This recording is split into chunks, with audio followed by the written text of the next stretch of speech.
Assalamualaikum warahmatullahi wabarakatuh. Saya Despi Nurfitriani, NIM 2306071, kelas B, Prodi Peternakan, Fakultas Pertanian, Tambu 2020, Universitas Sumatera Utara.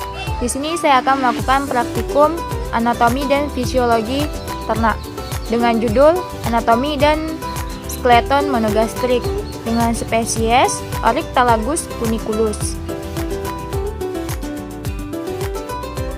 Baiklah, kita akan masuk ke bagian anatomi eksternal, yaitu yang pertama ada caput atau kepala, selanjutnya ada kolum, yaitu leher, trunkus, badan, ekstremitas kranial, bagian depan berjumlah sepasang, ekstremitas caudalis berjumlah sepasang di bagian belakang, selanjutnya ada kaudal atau ekor. Dan di bagian trunkus diselimuti oleh bulu yang disebut dengan pilus.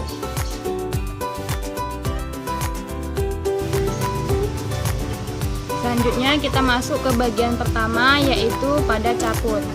Pada caput terdapat 5 oris atau rongga mulut. Di rongga mulut terdapat 2 bagian, yaitu labia superior bagian atas, labia inferior bagian bawah. Selanjutnya ada nares externus, yaitu lubang hidung bagian luar. Selanjutnya ada organovisus atau mata, dan terdapat bulbus oculi atau bola mata. Di dalam bola mata terdapat kornea, iris, dan pupil. Dan selanjutnya terdapat selaput tipis yang terletak di ujung mata di dekat hidung yang disebut dengan membran nictitan. Dan selanjutnya terdapat organo auditus atau tempat indera pendengaran, terbagi menjadi pinnae, yaitu daun telinga, dan porus acousticus externus atau lubang telinga bagian luar. Selanjutnya kita masuk ke bagian trunkus atau tubuh, yaitu terdapat bagian toraks, yaitu rongga dada. Selanjutnya ada abdomen, rongga perut. Selanjutnya ada dorsum atau bagian punggung. Selanjutnya ada glute dan perineum, yaitu jaringan yang terdapat di antara kelamin dan anus.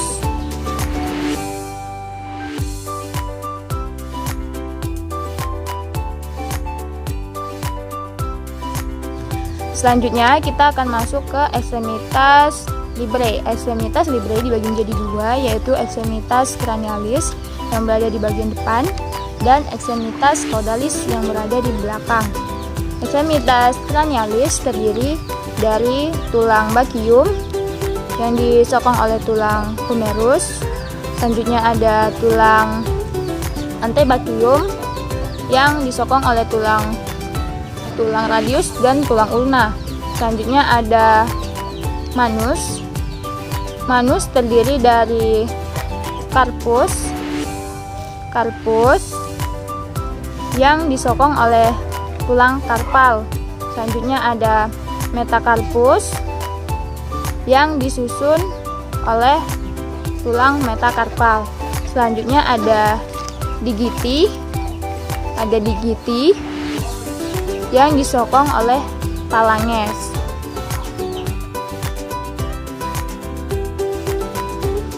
Berikut merupakan gerakan peristaltik pada Oryctolagus funiculus setelah disembelih.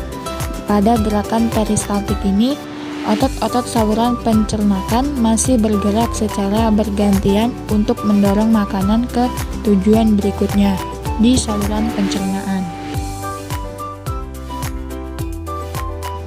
Dan dapat kita lihat bahwasannya kor masih dapat memompa darah 2 menit setelah disembelih.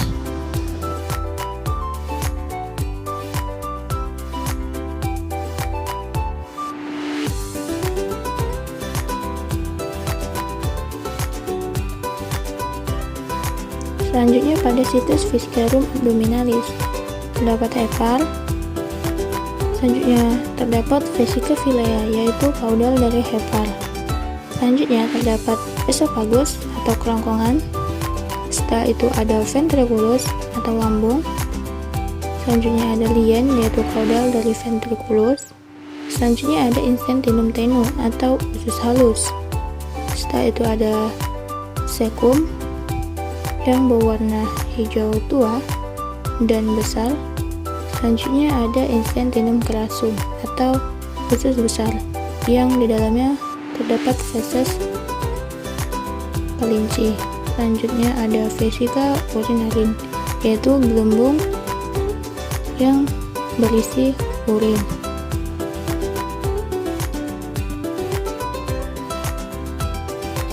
Selanjutnya ada diafragma. Diafragma merupakan otot utama untuk digunakan dalam proses membantu pernapasan. Diafragma ini terletak di antara batas rongga dada dengan rongga perut. Diafragma terdiri dari pars muscularis, centrum tendinum, foramen vena cava, yaitu untuk jalannya vena cava inferior. Selanjutnya ada hiatus aorticus untuk jaringan aorta, dan selanjutnya ada hiatus esophagus untuk jalannya esophagus dan nervus vagus. Selanjutnya ada situs viscerum thoracis.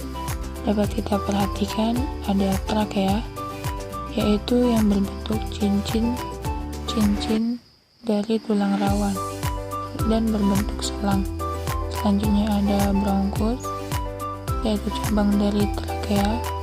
Selanjutnya ada pulmo atau paru-paru, dan ada cor atau jantung.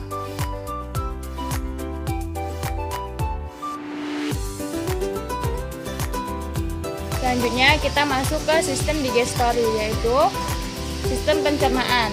Pertama, makanan masuk melalui cavum oris, selanjutnya masuk ke esophagus, selanjutnya masuk ke ventriculus atau lambung, selanjutnya masuk ke intestinum tenue.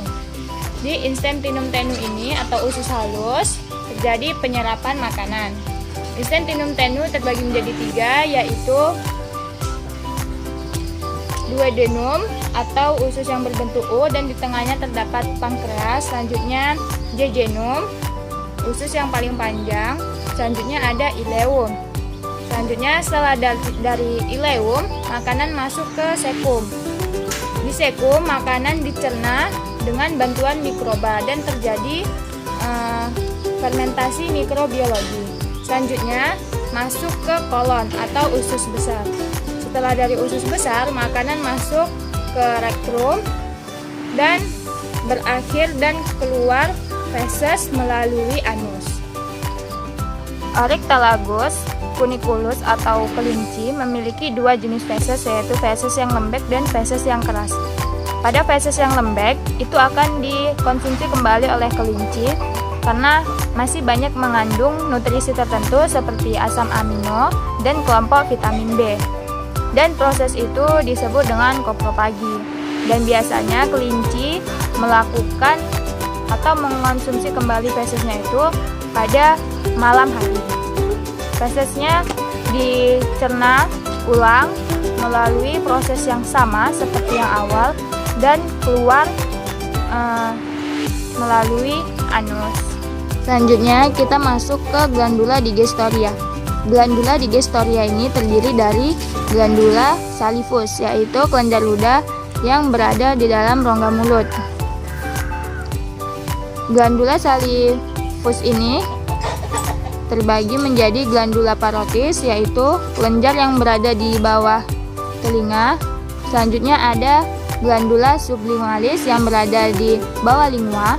Selanjutnya ada glandula infraorbitalis, yaitu kelenjar yang berada di bawah bulbus oculi atau bola mata. Dan semua kelenjar ini memiliki pasangan. Selanjutnya ada hepar atau hati. Hepar terletak di dekat diafragma dan berada di samping ventrikel dexter.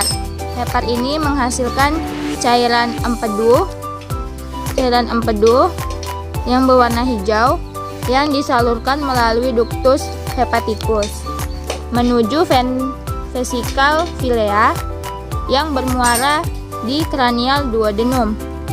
Selanjutnya menuju ke pankreas. Pankreas ini memiliki dua jenis getah, yaitu pertama enzim yang disalurkan ke duodenum, dan yang kedua itu adalah hormon yang disalurkan langsung ke darah.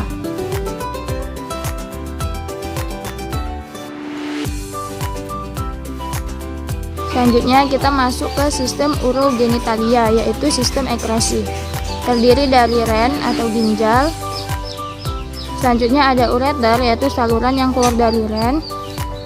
Selanjutnya ada vesika urania atau kantong kemih. Dan selanjutnya ada uretra. Selanjutnya kita masuk ke sistem genitalia pada jantan.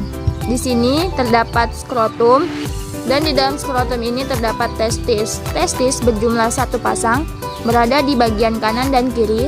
Selanjutnya ada penis. Selanjutnya terdapat epididymis. Epididymis ini dibagi menjadi 3 bagian, yaitu caput epididymis yang berada di bagian kranial. Selanjutnya ada corpus epididymis yang berada di bagian medial. Selanjutnya ada cauda epididymis yang berada di bagian caudal. Selanjutnya ada ductus ejaculatoris, yaitu berada di atas saluran penis. Selanjutnya terdapat colliculus seminalis yang berada di dalam saluran penis. Selanjutnya kita masuk ke sistem sirkulasi darah, yaitu ada jantung. Jantung terbagi menjadi 4 bagian, yaitu atrium dexter serambi kanan dan atrium sinister sebelah kiri. Selanjutnya ada ventricle dexter sebelah kanan dan ventricle sinister sebelah kiri.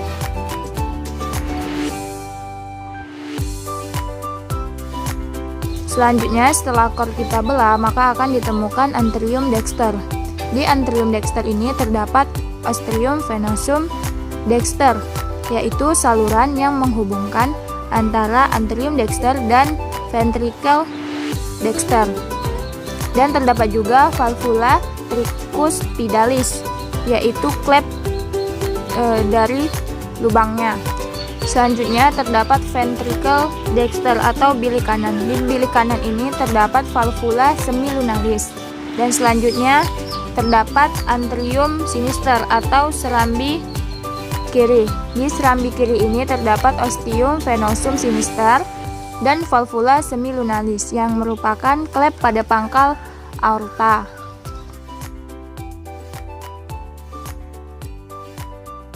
Baiklah, selanjutnya kita masuk ke sistem pernapasan. Yang pertama, masuk dari nares externus atau lubang hidung bagian luar. Selanjutnya masuk ke cavum oris. Selanjutnya masuk ke nares internus atau lubang hidung bagian dalam. Selanjutnya masuk ke glotis. Glotis itu adalah lubang dari saluran laring. Selanjutnya masuk ke laring.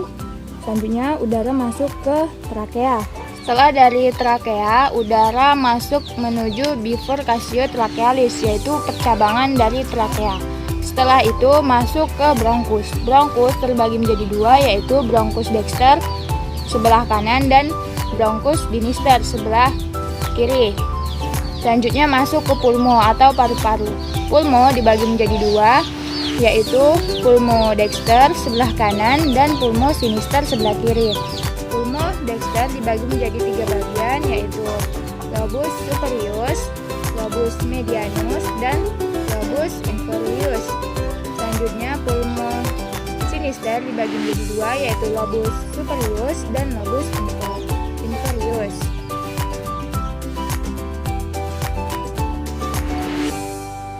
Selanjutnya kita masuk ke sistem neforsum. Pada sistem neforsum terdapat hemisfer cerebri. Selanjutnya terdapat visura longitudinal cerebri sebagai pembatas di antara kedua hemisfer cerebri. Selanjutnya terdapat giris sebagai lengkungan yang berada di atas cerebri. Selanjutnya ada sulci, yaitu sebagai lekukan yang ada di atas cerebri. Selanjutnya ada cerebellum. Selanjutnya ada medula oblongata.